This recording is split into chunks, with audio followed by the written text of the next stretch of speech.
तो physical education के आपके चैप्टर 6 टेस्ट मेजरमेंट स्पोर्ट्स, इसमें आपका स्वागत है। चैप्टर 5 जो स्पोर्ट्स एंड न्यूट्रिशन है वो पहले चैप्टर 2 था, तो उसको मैंने काफ़ी अच्छा सा बनाया था, तो इसलिए उसको दोबारा नहीं बनाऊंगा। उसमें साइकोलॉजी इन स्पोर्ट्स वो भी पहले का बहुत अच्छा है, तो उसको भी दोबारा नहीं बनाऊंगा। ट्रेनिंग इन स्पोर्ट्स वो भी बहुत अच्छा से मैंने बनाया हुआ है, तो उसको दोबारा नहीं बनाऊंगा। लेकिन जिस जिस चैप्टर में सिलेबस में अंतर आ गया है, ऐसे आप पुराना वीडियो देख के अगर कुछ आपको लगता है कि एक भी अगर अंतर है और उसको ठीक करना है, तो जो है आप भी बता सकते हैं। ऐसे मैं भी क्रॉस चेक कर लूँगा, तो एक वीडियो ऐसा बना दूंगा एक छोटा सा, जिसमें जहाँ जहाँ चेंज था उसके साथ new what are the new changes in syllabus. लेकिन टाइम कम है हम लोग के पास, इसलिए तबीयत थोड़ी सी ख़राब होने के बावजूद जो है मुझे लगा कि नहीं, जल्दी इसको कंप्लीट कर देना चाहिए।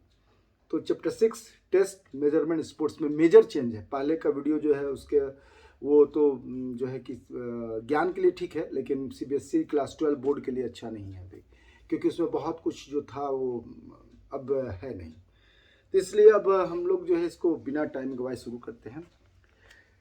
इसमें पहले था ऑफर, अब हो गया है फिटनेस टेस्ट, साई खेलो इंडिया टेस्ट। ये साई खेलो इंडिया टेस्ट जो है, ये साई खेलो इंडिया फिटनेस टेस्ट जो स्कूल में होता है, ये 2 ग्रुप में होता है। एक क्लास 1 to 3 के लिए होता है और एक 4 to 12 के लिए होता है। तो जो 1 to 3 ग्रुप है वो है एज 5 to 8।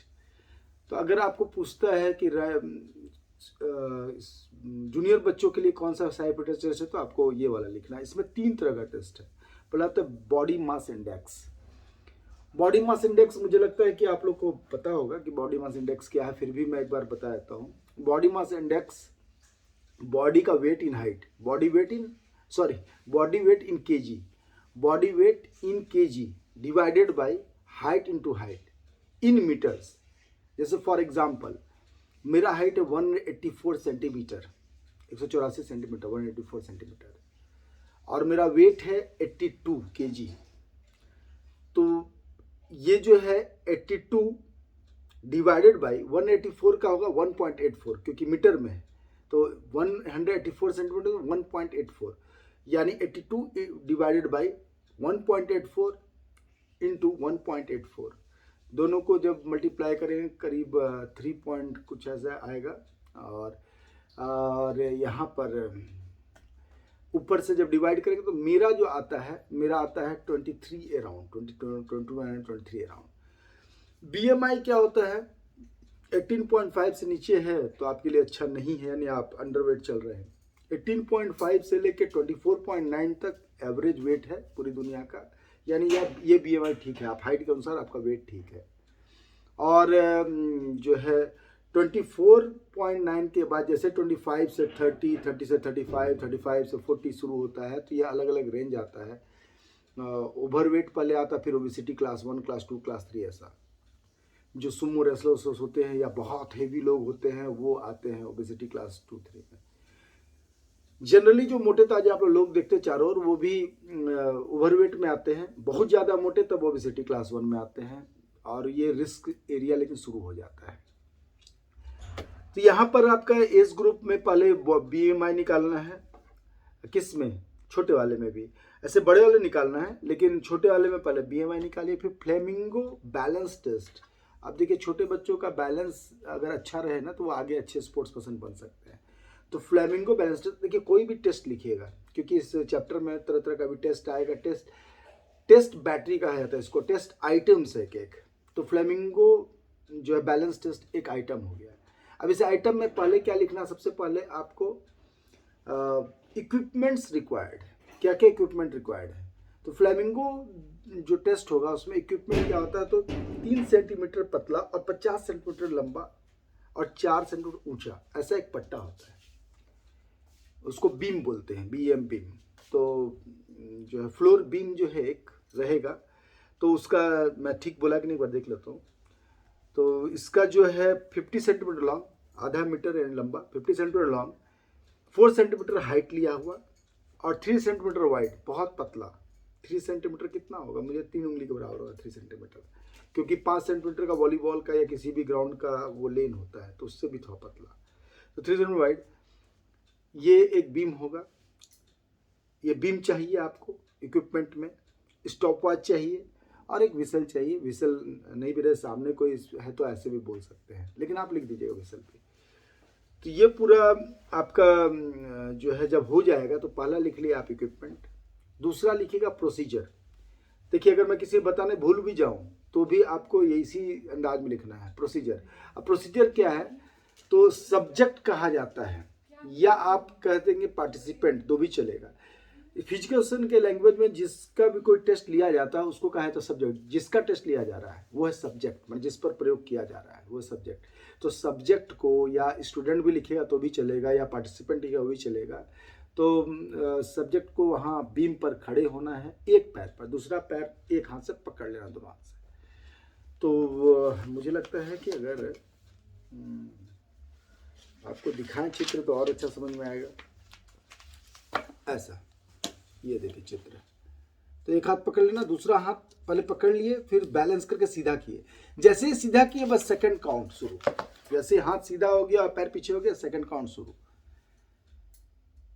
तो आपके 60 सेकंड्स में आप कितने बार फॉल होते हो उसमें से, क्योंकि बैलेंस और गड़बड़ाएगा, क्योंकि पतला बीम है तो बैलेंस गड़बड़ाएगा थोड़ा, और वो भी एक पैर पकड़े हुए एक हाथ सीधा है तो और गड़बड़ी होगी थोड़ी, और वो छोटे बच्चों का है तो और ज़्यादा गड़बड़ी होगी। तो कितना बार गिरते हैं, तो इसमें है कि अगर 30 सेकंड में करीब 15 बार गिर जाते हैं, 2-2 सेकंड भी बैलेंस नहीं कर पाते हैं, 15 से ज़्यादा हो जाता है, तो वहीं पर टेस्ट टर्मिनेट हो जाता है, इनका बैलेंस बहुत ख़राब है। और ऐसे 60 सेकंड में 2 बार, 3 बार, 4 बार, कितने बार गिरे उसके अनुसार उसका मेजरमेंट होता है। जितना कम बार गिरे उतना अच्छा बैलेंस, अगर एक ही बार नहीं गिरे तो बहुत अच्छा बैलेंस है आपका। ठीक है, ये आपका ये फ्लैमिंगो बैलेंस टेस्ट है। तो प्रोसीजर लिखिएगा, प्रोसीजर लिखिएगा, subject has to stand on the beam, उसको पूरा कहानी से बना दीजिए। सेकंड, क्योंकि प्रोसीजर थोड़ा लंबा लिखिए ताकि वो अगर ज़्यादा मार्क्स का है तो आपका वो भरना चाहिए। नाउ द इंस्ट्रक्टर जो करा रहे हैं, तो now the instructor has to command that stand the beam and now bend a leg and just catch the leg from strong leg पर खड़े होंगे और जो स्ट्रॉन्ग लेग नहीं है वो आप पकड़ेंगे। Catch the leg with hand, fist, उसको पकड़ लेना है रिस्ट को, रिस्ट से और हैंड से। और उसके बाद the next hand which is free will be straight and just as soon as he will straighten the hand the time will start. अब देखिए स्कोरिंग, इसमें आप नेक्स्ट आता है स्कोरिंग कैसा है। तो इसमें स्कोरिंग यही है कि 30 सेकंड्स में कितने बार आप 60 सेकंड में कितने बार आप फॉल होते हैं उस बीम से, कितने बार डिसबैलेंस होते हैं। अगर आप हाथ भी छोड़े या लड़खड़ा गए ज़्यादा तो हर में उसमें टाइम रोक दिया जाता है। तो कितने 60 सेकंड में आप कितने बार गिरते हैं उस पर काउंट होता है स्कोरिंग। तो BMI है, फ्लेमिंगो जो है बैलेंस टेस्ट है, और प्लेट टेपिंग टेस्ट है। प्लेट टेपिंग टेस्ट बड़ा इंटरेस्टिंग है। तो उसमें क्या होता है कि जो हाइट होता है उसी के अकॉर्डिंग, कि आपके कमर के बराबर, according to the waist of the participant height कर दिया जाता है टेबल का। एडजस्टेबल, यानी इसके लिए इक्विपमेंट क्या चाहिए, एडजस्टेबल टेबल। अगर नहीं है तो नीचे कुछ हम लोग गुटका लगाते हैं, उसको उस लायक कर लेते हैं कि जो है जो बच्चे पर टेस्ट हो रहा है उसको परेशानी ना हो। ज़्यादा ऊंचा हो गया तो भी नहीं कर पाएगा, ज़्यादा नीचे रहा तो झुकना ज़्यादा पड़ेगा। तो waist level of the subject जो है वहाँ पर टेबल रहेगा, और उस टेबल पर सेंटर में एक स्क्वायर रहेगा, यानी कि आपका इक्विपमेंट में एक स्क्वायर लिखिएगा, एक स्क्वायर रहेगा जो कि टेबल पर रखा रहेगा, और ऐसा स्टिकर टाइप का रहता है कि वो हिले नहीं। तो वो जो होता है सेंटर में होता है,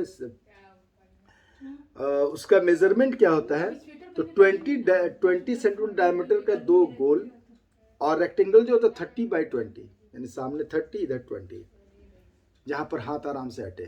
तो 30/20 का 30 ऐसे सीधा लंबा ताकि हाथ पूरा अटे, और 20 इसकी चौड़ाई, 30/20 सेंटीमीटर का एक बीच में स्क्वायर। और स्क्वायर का सेंटर जो होगा, स्क्वायर को अगर काटेंगे ऐसे क्रॉस, तो उसका सेंटर जो आएगा, उस सेंटर से 60 सेंटीमीटर इस साइड और 60 सेंटीमीटर इस साइड एक एक गोल प्लेट रखा रहेगा। वो प्लेट कैसा रहेगा, तो वो भी प्लेट की आकृति का गोल रहेगा, लेकिन वो भी चिपका रहेगा वहाँ। ये प्लेट जो होता है, इस पर इसका डायमीटर 20 सेंटीमीटर डायमीटर का वो प्लेट होता है। और अब जो है जो ये करने वाला, अब जैसे जो मैं बोल रहा हूँ उसको आपको सुनना है, समझना है, और उसको अपनी भाषा में इंग्लिश में ट्रांसलेट करना है। You have to listen carefully and you have to translate in your own English language. Which kind of language you prefer, which kind of sentences you prefer to manifest yourself, to express yourself. That will be better for you. इसलिए मैं यहाँ हिंदी बोल रहा हूँ कि अधिकतर बच्चे हिंदी ज़्यादा बेहतर समझ पाएंगे, फिर अपने अनुसार इंग्लिश में उसको प्रोसीजर को ट्रांसलेट करेंगे। तो यहाँ पर आपका एक हाथ ऐसे, राइट हैंड अगर पड़ा हुआ है ऐसे सामने, और लेफ्ट हैंड एक टेप पर और दूसरे टेप पर यहाँ, ठीक है, फिर तीसरे पे यहाँ। ये आपका 60 सेकंड में कितनी बार सक्सेसफुली आप हाथ को चेंज करते टेप करते हैं उसको काउंट किया जाता है फास्टली। एक आदमी टाइम ऑन करता है और ऑफ करता है, एक आदमी उसका वो काउंट करता है कितना हुआ। तो ये आपका एक तरह से, हाँ, पर्पस भी लिखा रहता है। एक चीज़ मैं भूल रहा हूँ, फिर याद रखिएगा, हर किसी चीज़ का पर्पस भी लिखना है। तो BMI का तो सीधा सी पर्पस है कि आपका हाइट जो है, हाइट के अनुसार वेट कितना है कि नहीं। फ्लेमिंगो बैलेंस टेस्ट का पर्पस है कोऑर्डिनेटिव एबिलिटीज़ को, बैलेंसिंग एबिलिटी को नापना। प्लेट टैपिंग टेस्ट जो है वो ब्रेन बॉडी कोऑर्डिनेशन को नापने के लिए, कोऑर्डिनेटिव एबिलिटी। और एंड स्पीड भी लिखिएगा तो भी चलेगा, लेकिन अधिकतर किताब में ये लिखा हुआ है कोऑर्डिनेशन, ठीक है। Equipment required, adjustable table, height adjustable table जो है, 2 येलो डिस्क, 2 येलो कलर का रहेगा साइड साइड वाला, एंड रेड कलर का सेंटर में रेक्टेंगल जो है वो रहेगा। मैंने बता ही दिया कितना कितना रहेगा, 20 सेंटीमीटर डायमीटर का 2 प्लेट और 30 बाई 20 का स्क्वायर। इसको जो है प्रोसीजर आप अपने से लिख लीजिएगा। स्कोरिंग है कि कितना ज़्यादा, स्कोरिंग लिखिएगा कि as many as successful tapping in 1 minute में कितना टैप किए उसके अनुसार। एज ग्रुप 9 to 18 के लिए। अब आइए, ये किसके लिए था, 6 to 9 के लिए, ठीक है, सॉरी 5 to 8 के लिए। 5 to 8 यानी कि 8 लास्ट तक, जैसे ही 9 शुरू होगा 9 to 18 यानी क्लास 4 में पहुंच गया तो 4 से लेकर 12 तक, उसके लिए जो फिटनेस टेस्ट है साई का। अब साई खेलो इंडिया फिटनेस टेस्ट है। Sai sports authority of India जो है एक अपेक्स बॉडी है, एक स्वतंत्र बॉडी है, भारत सरकार के द्वारा मान्यता प्राप्त और भारत सरकार द्वारा वित्त प्राप्त भी, सिर्फ मान्यता नहीं, वित्त प्राप्त भी होती है भारत सरकार द्वारा। तो साई जो है इसने निकाला है ताकि इससे सेलेक्ट करके कौन से प्लेयर फ्यूचर में अच्छे प्लेयर बन सके, कौन से स्टूडेंट्स अच्छे प्लेयर बन सकते हैं, उनकी प्रोबेबिलिटी क्या है, तो ये सब टेस्ट से वो नापते हैं। 9 to 18 में पहले BMI निकालते हैं। BMI अगर अच्छा है, बैलेंस्ड है, मतलब कि आपका बॉडी ठीक चल रहा है। इसमें अब यहाँ पर शुरू हो जाएगा 50 metre speed test. 50 metre speed test यानी, अब देखिए, अब इसको भी लिखने का ढंग मैं बता रहा हूँ, लेकिन आपको लिखना कैसे है, तो सबसे पहले आपको लिखना है इक्विपमेंट रिक्वायर्ड। तो 50 मीटर के लिए क्या चाहिए आपको, तो आपको लाइम डस्ट चाहिए ताकि चूना उना लगा सके आप 50 मीटर नाप के। मेजरिंग टेप चाहिए ताकि 50 नाप सके। विसल चाहिए क्योंकि आपको स्टार्ट देना है, आप 4-5 लोगों को एक साथ भी दे सकते हैं इसमें। और विसल के बाद स्टॉप वॉच चाहिए ताकि आप टाइम नोट कर सकें। प्रोसीजर में क्या लिखना है, first the subject has to stand on the starting line and as soon the go command or whistle will be given, then he is to run as fast as possible towards the end line, and as soon as he crosses the end line the time will be noted, and the time will be noted, and this by this process the test will be held, या test will be administered। Administration इसका एक word है, test administration, test का जो किया गया पूरा administration. Scoring में लिखिएगा the time is noted to complete the 50 metre, बस यही स्कोरिंग का प्रोसेस। स्कोरिंग छोटा ही लिखा जाता है कि स्कोरिंग कैसे किया गया। तो ये सारा है। पर्पस क्या है, तो 50 मीटर है तो to measure the speed, purpose है टू मेजर द स्पीड। ये सारा कुछ को लेके चलना है आपको, इक्विपमेंट को, पर्पस को। सबसे पहले अधिकतर बुक में सबसे पहले इक्विपमेंट फिर पर्पस है। इक्विपमेंट पर्पस आप क्यों कर रहे हैं, तो इक्विपमेंट पर्पस, तब पी से पर्पस, पी से प्रोसीजर, तब लास्ट में स्कोरिंग कि क्या स्कोरिंग किया गया, क्या इसका मतलब है, तो स्कोरिंग करना। क्योंकि अगर आपको किसी भी चीज़ को मेजर ही नहीं करेंगे, ये नाम ही है टेस्ट मेजरमेंट स्पोर्ट्स, तो अगर मेजर ही नहीं करेंगे तो इवैल्यूएशन कैसे करेंगे कि कितना क्या रहा। तो 600 मीटर रन वॉक टेस्ट, तो 600 मीटर रन वॉक टेस्ट में 600 मीटर जो है वो घूमना है ट्रैक। अब इसमें आप दौड़िए तेज या घूमिए, रन और वॉक, लेकिन आप कितना कम देर में कंप्लीट करते हैं। कोई आदमी ऐसा भी हो सकता है कि शुरू में टहले और बाद में तेज दौड़ जाए, कोई बहुत तेज शुरू में दौड़ ले, फिर बीच में टहल ले, फिर तेज दौड़ जाए। लेकिन सब मिला जुला कर 600 मीटर आप 600 मीटर कितने जल्दी कंप्लीट करते हैं, यही पूरा टेस्ट है। फिर से उसी तरह लिखना है। इक्विपमेंट दोनों का 50 मीटर का इसका बराबर होगा। पर्पस जो है लेकिन अलग है। पर्पस है यहाँ टू मेजर एंडोरेंस, कम दूरी के लिए स्पीड मेजर करना, ज़्यादा दूरी के लिए एंडोरेंस मेजर करना। To measure endurance of the student, procedure आप लिख देंगे कि स्टैंड खड़े होना है, फिर जैसे विसिल या गो का होगा, इधर विसिल और go will be command will be given, then run towards the end line, and as soon as the 600 metre will be complete the time will be taken. Scoring इसी तरह होगा जितना कम टाइम में दौड़े आप। चौथा है सीट एंड रीच टेस्ट। ये फ्लेक्सिबिलिटी नापने के लिए होता है। सीट एंड रीच टेस्ट में जैसे पैर फैला के आप बैठते हैं, पैर सीधा करके बैठे और हाथ आगे ले जाके झुक के टच किए। अगर आप टो को टच भी नहीं कर पा रहे हैं तो माइनस में मार्किंग होता है। जब आप टो को टच कर लेते हैं, सामने पैर को टच करते तो 0 होता है मार्किंग। और बिना पैर मोड़े सीधा जब आगे गए और जितना क्रॉस हो गया आगे तक, ऐसे एक ये जैसे टेबल है, ऐसे टेबल रहता है जिसमें नीचे भी बोर्ड लगा रहता है ताकि आप पैर से आगे ना बढ़ा सके। उस टेबल पर जो है मेजरमेंट लिखा रहता है हर एक सेंटीमीटर का। तो जितना ज़्यादा क्रॉस करते तो लास्ट जहाँ तक गया वो सेंटीमीटर का मार्क हो जाता है वहाँ कि इतना सेंटीमीटर में मार्किंग होती है। जितना ज़्यादा आप आगे गए यानी उतनी फ्लेक्सिबिलिटी आपकी ज़्यादा अच्छी है, यानी आप पैर से उतना ज़्यादा तक हाथ ले जा सकते हैं आगे तक। तो फ्लेक्सिबिलिटी नापने के लिए है सीट एंड रीच टेस्ट। ठीक है, नियरेस्ट सेंटीमीटर में इसका मेजरमेंट होता है। और आपको सारा का थोड़ा अगर चित्र दिखा दे तो मुझे लगता है आपको थोड़ा थोड़ा समझ में ज़्यादा अच्छा आएगा। देखिए ये टैप टेक्स्ट का ऐसा होगा, टेबल पर जो है एक हाथ बीच में रखें, ये हाथ को यहाँ और यहाँ, यहाँ और यहाँ करेंगे 60 सेकंड। ये सीट एंड रीच टेस्ट है, ये है सीट एंड रीच टेस्ट। बैठे टेबल पर है, ये पैर तो दूर बना दिया, गलत बनाया है, पैर सटा रहेगा, क्लोज रहेगा, जब वो both the legs will close. और जितना आगे तक हाथ ले गए दोनों हाथ उतना वो मेजर होगा। ये है 600, यहाँ पर 50 मीटर डैश के लिए, ये फ्लैमिंगो फिटनेस टेस्ट के लिए है इधर। अब नेक्स्ट आएंगे, ठीक है ना। 600 मीटर जो रन वॉक होता है वो लंबा गोल ऐसा ट्रैक होता है 400 मीटर का, उसमें 1.5 चक्कर यानी 1.5 आपको सर्कल मारना है, ठीक है।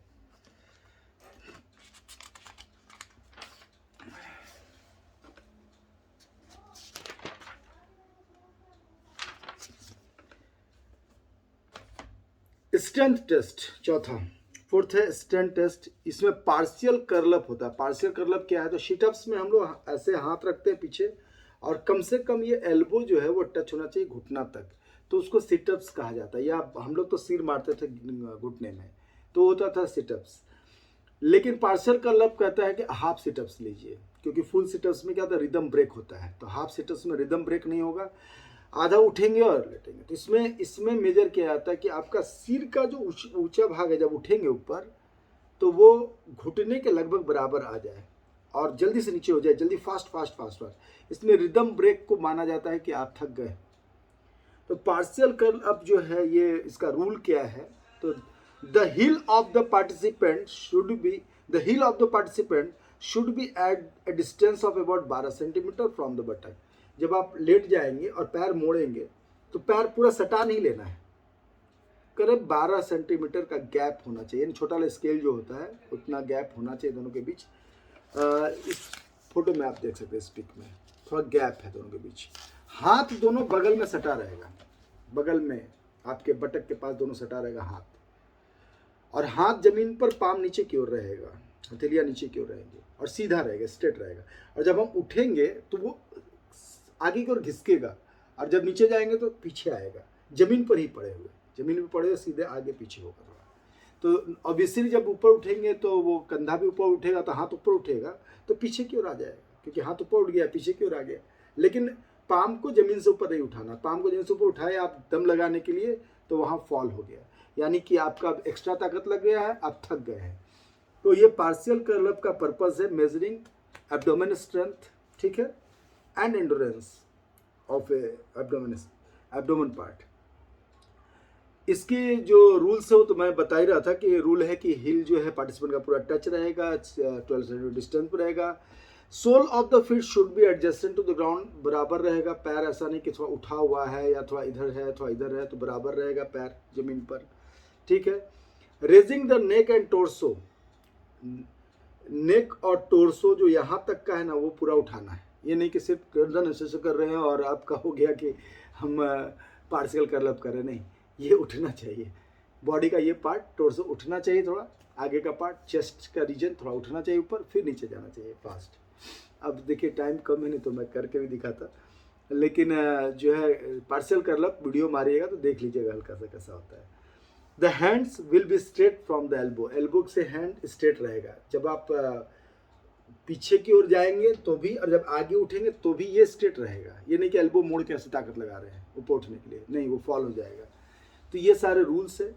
इसमें भी आपका जो है जो टाइम जो है वो आपका होता है कि कितना आप कर सकते हैं, कितना सारा कर्लअप आप कर सकते हैं बिना रिदम ब्रेक किए। कोई 60 करता है, कोई 65 करता है, कोई 80 करता है, कोई 30 में थक जाता है। तो जिसका जितना रेंज है, तो एब्डोमेन स्ट्रेंथ जिसका ज़्यादा होगा वो ज़्यादा बार कर पाएगा, एंडोरेंस ज़्यादा होगा, थकान कम होगी, ज़्यादा कर पाएगा। स्कोरिंग होगा round the maximum number of curlups in certain time period of 30 second. इसमें दिया हुआ 30 सेकंड में आप कितना से कितना ज़्यादा कर सकते हैं। तो 30 सेकंड में ज़्यादा कितना कर सकते हैं, तो यहाँ पर स्ट्रेंथ स्पीड भी नापा गया, क्योंकि स्ट्रेंथ देखिए स्ट्रेंथ 3 तरह का होता है। पहले तो 2 होता है, स्टैटिक और डायनेमिक। अब डायनेमिक स्ट्रेंथ 3 तरह का होता है, maximum strength, explosive strength, strength endurance. तो यहाँ एक्सप्लोसिव स्ट्रेंथ भी आपका साथ में नापा गया कि फास्टली कितना बार कर पा रहे हैं। तो 30 सेकंड से इसका स्कोरिंग है कि 30 सेकंड में आप कितना सक्सेसफुल पार्शियल कर्लअप कर पा रहे हैं। जो आप गलत करेंगे उसको हटा दिया जाता है, इसलिए जितना कीजिएगा सही ढंग से कीजिएगा। अब पांचवा इसका स्ट्रेंथ टेस्ट का ए और बी 2 पार्ट है। तो दूसरा पार्ट है muscular endurance, pushup for boys और partial pushup, modified pushup for girls. तो pushup for boys and modified pushup for girls है। दोनों में कोई अंतर नहीं। पुशअप में दोनों का हाथ सीधा और ये जाएगा नीचे की ओर, लेकिन बॉयज में घुटना पूरा सीधा रहेगा, पूरी बॉडी सीधी रहेगी, और गर्ल्स में घुटना जमीन पर रहेगा, नी जमीन पर रहेगा, तो उसमें ताकत थोड़ा कम लगता है, ठीक है। तो मस्कुलर स्ट्रेंथ के लिए pushup for boys and modified pushup for girls, दोनों में रूल क्या है, तो नी नॉट बैंड, किसके लिए, बॉयज के लिए। After every pushup hand should be straight, वो गर्ल्स में भी है, वो करना है, लेकिन घुटना टच रहेगा तो सीधा करना और जाना आसान हो जाएगा बॉडी को लेके। और घुटना अगर मुड़ा नहीं स्ट्रेट है तो पूरा बॉडी का पूरा वेट आ जाता है। इसमें थोड़ा बॉडी का आधा वेट नी ले लेता है। तो गर्ल्स के लिए है मॉडिफाइड पुशअप, बॉयज के लिए पुशअप, ठीक है। The number of correctly completed pushup is recorded. अब इसमें टाइम नहीं, इसमें कितना ज़्यादा पुशअप आप कर पाते हो रिकॉर्ड कर दिया जाता है, 30 सेकेंड या 1 मिनट में नहीं। जहाँ आप रिदम ब्रेक हो गया आपका, जैसे कुछ लोग होता है ना कि नीचे चल गए करके ऊपर आ रहे हैं, तो वो काउंट नहीं होगा। आप रिदम में जितना कर पाएंगे वही होगा, ठीक है। तो ये दोनों का फिर से वही सब लिखिएगा, पहले पर्पस लिखिएगा, इक्विपमेंट, पर्पस। इक्विपमेंट इस सब में कुछ नहीं है, सब में इक्विपमेंट स्टॉप वॉच है बस, क्योंकि आपको पार्शियल कर्लअप करना है या पुशअप करना है तो इसमें कोई इक्विपमेंट नहीं है, ओनली स्टॉप वॉच और व्हिसल लिख सकते हैं, stop watch and whistle. Computing basal metabolic rate. अब बेसल मेटाबॉलिक रेट जो है ना, ये इसका जो निकालने का जो फॉर्मूला है वो मुझे नहीं लगता कि पूछेगा, 99% चांस है कि नहीं पूछेगा। कारण क्या कि वो इतना टफ है कि वो उसको याद करना साधारण नहीं है। जो किताब लिखे होंगे वो भी शायद बाद में भूल गए होंगे, लेकिन ऐसा नहीं कि असंभव कुछ भी नहीं। मैंने खुद ही इससे बड़ा बड़ा डिफिनीसन याद किया, बहुत बड़ा बड़ा इक्वेशन याद किया हुआ है। और मेरा एक पहले का टेस्ट मेजरमेंट अगर देखेंगे आप, जो पहले का वीडियो है, तो उसमें मैंने उसको याद भी करवाया है बकायदा, इससे भी हार्ड, लेकिन पूछता कभी नहीं था। कारण क्या है कि वो उतना पूछेगा तो उतना में तो फिजिक्स और केमिस्ट्री का न्यूमेरिकल जो है 10 से याद कर लेगा, जितना जिस तरह से है। इसका इसका जो है असल में है क्या, जो ये बेसल मेटाबॉलिक BMR, इसको रेस्टिंग मेटाबॉलिक रेट RMR भी लिखा जाता है। ये है क्या असल में, ये कंसेप्ट समझ लीजिए ताकि व्हाट डू यू अंडरस्टैंड और BMR कहीं पूछ दिया, ये आपको जीवन में याद रहना चाहिए है क्या। तो जनरल अभी मैं बात कर रहा हूँ तो मुझे एनर्जी लग रही है, बैठा हुआ हूँ तो एनर्जी लग रही है, और आप अगर देख रहे हैं वीडियो बैठ के अगर और सुन रहे हैं तो आपको एनर्जी लग रही है, लेट के भी देख रहे हो तो एक एनर्जी लग रही है। लेकिन जब हम लोग पूरी तरह रेस्ट में होते हैं, जैसे जब फिजिकली मेंटली रेस्ट होता है, यानी कि हम सो जाते हैं जब, तब भी कुछ चीज़ें हमेशा चलती रहती हैं, खाना पचना चलते रहता है, ब्लड सर्कुलेशन चलते रहता है, ब्रीदिंग चलते रहता है, ये सब कुछ जो बहुत कुछ चलते रहता है,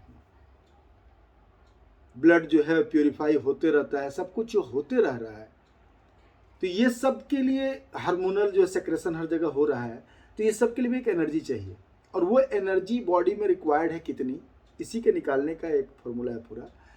लेकिन ये एनर्जी जो है, इसको जब आप BMR निकाल लेंगे तो उसके अनुसार आप कितना वर्क करेंगे तो आपको कितनी एनर्जी, हर किसी का BMR भी अलग होता है, रेस्ट में भी उसकी एनर्जी अलग अलग खर्च होती है। अब किसी का अगर पूरे रेस्ट में भी फिजिकल मेंटल, लेकिन थोड़ा सा नाक जाम है ना, तो उसकी एनर्जी ज़्यादा खर्च होगी क्योंकि सांस थोड़ा खींच के लेना पड़ रहा है, जो खर्राटे लेकर सांस लेते हैं, यानी कि पूरा साफ नहीं है, एयर पैसेज साफ नहीं है, तो उसको एक्स्ट्रा एनर्जी लगती है। तो BMR जो है पूरे फिजिकली मेंटली रेस्ट के समय आपको जो एनर्जी खर्च करते हैं उसको नापते हैं लोग, ये BMR यही है, ठीक है। अब देखिए डेली कैलोरी नीडेड जो है वो BMR के अनुसार ही निकलता है फिर। तो जैसे माइल्ड एक्टिविटी जो करते हैं वो BMR इंटू 1.375। अब इसको थोड़ा याद रख सकते हो क्योंकि हो सकता है कि ये पूछ दे, क्योंकि आसान सा है कि माइल्ड एक्टिविटी के लिए कितने से मल्टीप्लाई करेंगे BMR को। तो BMR को मल्टीप्लाई, देखिए 1 से 1 कॉमन है, इसलिए 1 को याद मत रखिए, माइल्ड के लिए 0.375 याद रखिए, जो मॉडरेट होगा 1.55, यानी कि 0.5 पे आधा करीब, 375 था या 55, 1.5 है, यानी कि 1 तो कॉमन ही है सब में, 1.55। हैवी एक्टिविटी जैसे कि हम लोग एक्सरसाइज करते हैं और जो लोग खेलते हैं मैच वोच, तो वहाँ पर होगा BMR 1.725, 375 से अब आ गया 725, 375 725 ऐसे याद रखिएगा, 375 55 725। और जो एक्सट्रीम लेवल पर एक्टिविटी कर, मतलब कि जिम में जा रहे तो घंटों करते जा रहे हैं, जब तक चक्कर नहीं आ रहा तब तक कर रहे हैं, गिर जा रहे हैं, इस टाइप के जो एक्सट्रीम लेवल पे करते हैं लोग, तो उनका है 1.9, यानी कि फिर भी 2 नहीं पहुंचेगा, 1.9, यानी कि बेसल मेटाबॉलिक रेट जो है आपका BMR, उसका 1.9 होगा एक्सट्रीम। लेकिन ये करना नहीं चाहिए क्योंकि अति सर्वत्र वजह, अति एक्सरसाइज भी आपके लिए नुकसानदेह होता है, पूरा सेल टूट जाएगा, बनेगा नहीं, आप दुबले हो जाएंगे और आप कमज़ोर हो जाएंगे, 10 तरह की और बीमारियां घर कर लेंगे, क्योंकि बहुत ज़्यादा जब आप थकते हैं ना तो एंटीबॉडीज़ भी कम हो जाता है, तो उस समय कोई बीमारी आप पे हावी हो सकती है। BMR इंटू 1.725 ये स्पोर्ट्स पर्सन लोग करते हैं और यहाँ तक चलता है, यहाँ तक एडेप्टेशन हो जाता है। तो अब लास्ट चैप्टर जो है उसमें है कि एडेप्टेशन क्या है, ट्रेनिंग लोड क्या है, ओवरलोड क्या है, तो ये जो है उस चैप्टर का मामला है। अब आगे सुनिए, इस चैप्टर का आखिरी है Rikli and Jones senior citizen fitness test. ये बहुत ही इंपॉर्टेंट है और अधिकतर पूछता है, 6 तरह के टेस्ट हैं इसमें। तो क्या क्या टेस्ट हो, देखिए चेयर स्टैंड टेस्ट, इसमें अधिकतर टेस्ट जो चेयर पे, जैसे chair sit and reach test है, chair 8 foot up and go test है, सब में इक्विपमेंट में चेयर 44 सेंटीमीटर हाइट का होगा और विदाउट हैंड्स होगा, मैंने हैंड रेस्ट नहीं होगा, विदाउट हैंड रेस्ट जो बना रहा था वो नहीं होगा। बैक स्ट्रेट होगा, विथ बैक स्ट्रेट ऐसे चेयर बैक स्ट्रेट। अब आपको चेयर भी अगर दिखा दिया जाए तो आप समझ पाएंगे, नहीं यहाँ चेयर कहीं क्लियर बनाया नहीं है, चेयर के आगे आगे आदमी खड़ा कर दिया है। हाँ एक जगह यहाँ चेयर है, एक जगह यहाँ पर चेयर है, ये ऐसा लकड़ी का चेयर, ठीक है। तो रिकलिन जो सीनियर सिटीजन फिटनेस टेस्ट, इसमें 60 ईयर्स से ऊपर वाले जो हैं, अभी मैं 48 हूँ तो अभी 12 साल बाद, तो 60 ईयर्स के जो लोग हैं, 60 ईयर्स के जो भी सीनियर सिटीजन हैं, वो सभी का फिटनेस नापने के लिए रिकली एंड जोन्स ने 2001 में इसको, 2001 है कि 11 है, 2001 में इसको बनाया था। तो 2001 यानी कि 2000 जो 2021 सेंचुरी स्टार्ट हुआ उसी समय 2001 में सीनियर सिटीजन की फिक्र की गई और उनके लिए फिटनेस टेस्ट बनाया गया। तो पहला इसका टेस्ट है चेयर स्टैंड टेस्ट। इसमें देखिए equipment required, whistle, stop watch, chair, ये 3 चीज़ है। अब इसको दीवार के सहारे कुर्सी को लगा दे ताकि कुर्सी हिले डुले नहीं, थोड़ा बैलेंस रहे, ताकि आदमी झटका से ही बैठे तो गिर ना जाए, कुर्सी उलट ना जाए। तो किसी भी दीवार के सहारे, ये जितने भी चेयर लगने हैं ना वो सारे किसी न किसी दीवार के सहारे से हटा के लगाना है। क्रॉस हैंड करवा के means right hands palm on your left shoulder और left hand palm on your right shoulder, ऐसे क्रॉस ये करा के, और जैसे ही आप गो बोलेंगे उनको बैठना है कुर्सी पर और सीधा खड़ा होना है, बैठना है कुर्सी पर सीधा खड़ा, बैठना है सीधा खड़ा होना है। और ये 30 सेकंड में आप कितने बार करते हैं इसको नापना है, ठीक है। मुझे लगता है कि यही है। Scoring, the score is completed chair in 30 second. 30 seconds में कितने बार वो कंप्लीट उठे और बैठे, एक बार बैठे और उठे एक कंप्लीट। मान लीजिए बैठे रहे तब तो उठे नहीं, तब तो टाइम अप हो गया तो वो बैठा हुआ नापा जाएगा, वो उठ गए तभी वो कंप्लीट होगा। 30 सेकंड में 35 किए, 40 किए या 12 किए, 14 किए, उसके अनुसार उनका स्कोरिंग नापा जाएगा। अब स्कोरिंग बड़ा हार्ड टेबल है, वो भी नहीं पूछेगा आपको, प्रोसीजर पूछेगा, इक्विपमेंट, प्रोसीजर, हाँ purpose, equipment, purpose, procedure. Purpose क्या है इसका, to measure lower body strength या to measure legs strength, slash करके दोनों लिख दीजिएगा, to measure lower body strength slash to measure legs strength, ठीक है। थाई स्ट्रेंथ या लेग स्ट्रेंथ में चलता है इसमें। तो अधिकतर जब ऑप्शन में पूछेगा तो दोनों नहीं लिखेगा, या तो लोअर बॉडी स्ट्रेंथ लिखेगा तो लेग स्ट्रेंथ लिखेगा, तो आप आराम से उसको चुन सकते हैं वहाँ, क्योंकि ऑब्जेक्टिव भी आपका आएगा तो ऑब्जेक्टिव के अनुसार भी ये चीज़ ज्ञान लेते रहिए।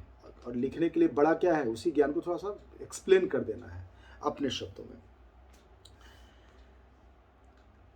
ये हो गया आपका। सेकंड है आर्म कर्ल टेस्ट। इसमें मेल के लिए 5 पाउंड का 2 डंबल चाहिए और फीमेल के लिए 4 पाउंड का 2 डंबल चाहिए। और ये डंबल से एक बार चेस्ट इसके सीधा में एक बार पूरा सीधा ले गए हाथ डंबल के साथ, एक बार पूरा सटाए यहाँ, तो ये हुआ एक, नीचे ऊपर तब एक, फिर नीचे ऊपर तो एक। तो ये कितना बार आप करते हैं, ये भी शायद 30 सेकंड का ही होगा मामला। 30 सेकंड में कितना बार सक्सेसफुली आपके सीनियर सिटीजन, यानी कि आप लोग के दादाजी लोग और हम लोग की उम्र के लिए पिताजी लोग, तो ये लोग कितना बार कर पाते हैं, इस तरह से ये मेजर होगा, ठीक है।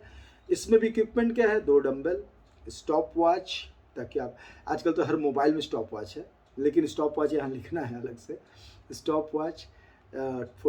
यहाँ भी चेयर जो है बैठे बैठे कर सकते हैं आप, तो वहाँ पर 44 सेंटीमीटर चेयर। अधिकतर ये करना है कि सीनियर सिटीजन को रेस्ट देना है, रेस्ट करते हुए आराम से। Chair sit and reach test, ये लोअर बॉडी फ्लेक्सिबिलिटी के लिए है। इसमें भी 44 centimetre height without hand rest chair, और जो है वो चेयर के साथ आपको यहाँ पर कोई और इक्विपमेंट नहीं चाहिए, एक सिर्फ मेजरिंग स्केल चाहिए। क्यों? क्योंकि इसमें जो है ना एक कुर्सी के किनारे तक जाके बैठना है और एक पैर सीधा और एक पैर मुड़ा हुआ रहेगा, ताकि रिलैक्स भी रहे वो, और उसके बाद आगे झुक के छूना है। अगर आप छू भी नहीं पाए तो माइनस से मार्किंग, कितना सेंटीमीटर बच गया, छू लिए तो 0, और कितना आगे तक निकाल लिए पैर से तो उतना पर मार्किंग होगा। कैसे, तो आपको देखिए चित्र दिखा रहे हैं, ये चित्र है, ठीक है, ये, और मेजरिंग करेंगे हम लोग उसके अनुसार कि कितना हाथ बाहर निकला, तो जितना सेंटीमीटर उंगलियां बाहर निकल गई उतना सेंटीमीटर का पॉइंट हो गया, ठीक है। इस तरह से इसको लोअर बॉडी फ्लेक्सिबिलिटी नापने के लिए यूज किया जाता है। जो मैं कहानी बोल रहा हूँ उसको आप मन में सोच लीजिएगा और उसको फिर सेंटेंसेस बनाइएगा। First, the senior citizen is commanded to sit on the chair. He will come on the corner of the chair, and now one leg will be straight and they have to try to touch the leg, and if they can easily touch the leg, then they have to cross the hands, cross the fingers to, above beyond the toe, as much as he will cross the toe, the distance will be measured in centimeter and it is the score। ये score है इसका। तो आप अपने language में जितना आपको easy लगे उस लैंग्वेज में इसको कर लीजिएगा, ठीक है। नेक्स्ट है 8 foot up and go test. इसमें भी वही आप 44 सेंटीमीटर का ये लीजिए, और जो है इसमें चेयर पे सब्जेक्ट बैठे रहेंगे, जो लोग हैं सीनियर सिटीजन वो बैठे रहेंगे, और जैसे ही आप गो बोलिएगा इसमें 8 फीट की दूरी पर एक कोन रहेगा। एक कोन आप जानते होंगे, ऐसा कोन जैसा बना रहता है, इस टाइप का बना रहता है कोन, नीचे चौड़ा ऊपर मोटा। तो वो 8 फुट की दूरी पे कोन रहेगा, उस उठना है। कोन नहीं रहेगा तो कोई भी चीज़ आप रख दिए वहाँ, और चेयर से उठना है और कोन के पीछे से जाकर एक चक्कर काट के 8 फीट की दूरी पर जाना है, तेजी से मुड़ के आना है। इसमें दौड़ना अलाउड नहीं है, रूल में है कि they are not allowed to run, क्योंकि वो गिर भी सकते हैं, चोट भी लग सकती है, स्लिप हो सकते हैं, but they can walk fastly. Fastly जाना है, वहाँ से मुड़ के फास्टली आना और बैठ जाना है चेयर पर। ऐसा 2 मौका दिया जाएगा, और दोनों मौका में जिसका टाइम कम होगा वो रख लिया जाएगा। देखिए, फिटनेस पूरी दुनिया में जब भी किसी का देखा जाता है तो कंपैरिजन दिखाया जाता है। तो ऐसे 10 टेस्ट करेंगे तब 10 में आप कहाँ हैं, या 50 टेस्ट होगा, पूरी दुनिया में जो टेस्ट हो रहा है उसमें कौन कितना मार्क किया, तो उसके अनुसार कंपैरिजन करते हैं हम लोग। तो दो में से जो बेस्ट है वो हम लोग ले लेते हैं कि 8 फुट तक जाने आने में कितना टाइम लगा। ये पूरा प्रोसीजर है। इसमें भी आपको कुछ ज़्यादा चीज़ चाहिए नहीं, एक कोन चाहिए, एक कुर्सी चाहिए, स्टॉप वॉच चाहिए, और एक विसिल चाहिए। बैक स्क्रैच टेस्ट ये खड़े होकर होता है। बैक स्क्रैच टेस्ट में खड़े हो गए, खड़े होकर एक हाथ ऊपर से पीछे ले गए, एक हाथ इधर से नीचे ले गए, और इसको जो है टच करने की कोशिश की। अगर टच नहीं हो पा रहा तो कितना सेंटीमीटर बच गया उसके अनुसार मार्क्स माइनस में, टच हो गया तो 0, और अगर क्रॉस होते जा रहा है तो जितना क्रॉस हो गया उसको मेजर कर लिया गया सेंटीमीटर में, वो आपका पॉजिटिव मार्किंग है। तो ये back scratch test upper body flexibility के लिए। लेग टच वाला था सिट एंड रिच टेस्ट, वो था लोअर बॉडी फ्लेक्सिबिलिटी, ये अपर बॉडी फ्लेक्सिबिलिटी के लिए, या शोल्डर्स फ्लेक्सिबिलिटी भी स्लैश देकर लिख सकते हैं। एंड इसका लास्ट एक टेस्ट होता है 6 मिनट वॉक टेस्ट। तो 6 इसमें फास्ट वॉकिंग कर सकते हैं, इसमें रनिंग अलाउड नहीं है, क्योंकि सीनियर सिटीजन को नहीं बोला जाता है कि आप जोश में आके दौड़ जाइए और कहीं हर्ट का प्रॉब्लम हो आपको और कोई और प्रॉब्लम हो। तो जो है ये इस तरह का होता है। तो इसमें जो है ना गलती से यहाँ 50 लिख दिया, 5 है, ये 20 ये 5 ये गया है और 25 ये गया है, दोनों रेक्टेंगुलर है, और 5 इधर। तो इस तरह का बना लेना है। एक जगह इतना होना चाहिए, उस जगह पर गो बोलते ही आपके हर एक 5-5 सेंटीमीटर पे जो है ना वहाँ पर वो रहेगा, सॉरी 5-5 मीटर पे एक एक डैश दिया रहेगा। आप जिसके ज़्यादा करीब है वहाँ मान लिया जाएगा, अगर आप सेंटर में तो आगे वाला माना जाएगा, और वहाँ पर आपको गो बोलते ही तेजी से घूमना है उसको चारों ओर। 6 मिनट में आप कितने मीटर चक्कर काटे हैं उसमें वो काउंट होता है। इस तरह से ये आपका जो है 6 टेस्ट है, जिसको कि आप ये पूरा चैप्टर यहाँ पर कंप्लीट होता है। तो आपको जो है 6 टेस्ट को अगर याद रखेंगे, उसका पर्पस याद रखेंगे, तो देखिएगा क्वेश्चन आना ही आना है, क्योंकि चैप्टर से क्वेश्चन बन ही कहाँ रहा है, या तो साइड फिटनेस टेस्ट या तो इससे बीएमआर से कोई बड़ा क्वेश्चन तो बन नहीं रहा है। और मिनिमम 6 या 7 मार्क्स का हर एक चैप्टर से पूछेगा, 6 मार्क्स या 8 मार्क्स। किसी में 6 पूछेगा तो उसका 1 उठा के किसी में डाल के 8 करेगा, क्योंकि 10 चैप्टर है और सारे चैप्टर कंपल्सरी हैं। जो चैप्टर पहले का मेरा मुझे लगता है कि ये अच्छे से बनाया हुआ और सिलेबस चेंज नहीं हुआ है, वो उसका मैं लिंक जो है शेयर कर दूंगा, और नहीं तो इसी के डिस्क्रिप्शन में शेयर कर देता हूँ। जो पहले का मेरा वीडियो है, जो कि उसका सिलेबस चेंज नहीं है और अच्छा से मैंने समझाया हुआ है। लेकिन जो चैप्टर मुझे लग रहा है काफ़ी चेंज है या थोड़ा भी चेंज है और मैं बेहतर समझा सकता हूँ, तो उसका दोबारा वीडियो बना दूंगा। आपके पास समय कम है, आप पढ़ें और फिजिकल सेशन में भी अच्छा करें, क्योंकि नंबर सब में लाना चाहिए अच्छा, और इसमें थोड़ा सा प्रयास से ही आप ज़्यादा बेहतर नंबर ला सकते हैं तो लाना चाहिए। जीवन भर के लिए आपके सब्जेक्ट में रहेगा, आपके रिजल्ट में मेंशन रहेगा तो आपको अच्छा लगेगा। एक देखिए, एक कॉन्फिडेंस बढ़ता है, किसी भी चीज़ में आप बेहतर करते हैं तो आपका कॉन्फिडेंस बिल्ड होता है, वो कॉन्फिडेंस अप्लाई कर सकते हैं दूसरे जगहों पर भी। तो एक सिस्टमेटिक तरीके से मेहनत करने की एक आदत बन जाती है, तो आदमी हर जगह उसको सिस्टमेटिक तरीके से पढ़ता और मेहनत करता है। तो लेबर जो है आपको करना है, स्मार्टली करना है, तो स्मार्टली हार्ड लेबर अगर आप करेंगे, हार्ड लेबर तो करना है लेकिन वो स्मार्टली अगर करेंगे तो आप ज़्यादा सफल होंगे। तो आप सब सफल हों इसी मनोकामना के साथ। आप सबको बहुत बहुत धन्यवाद।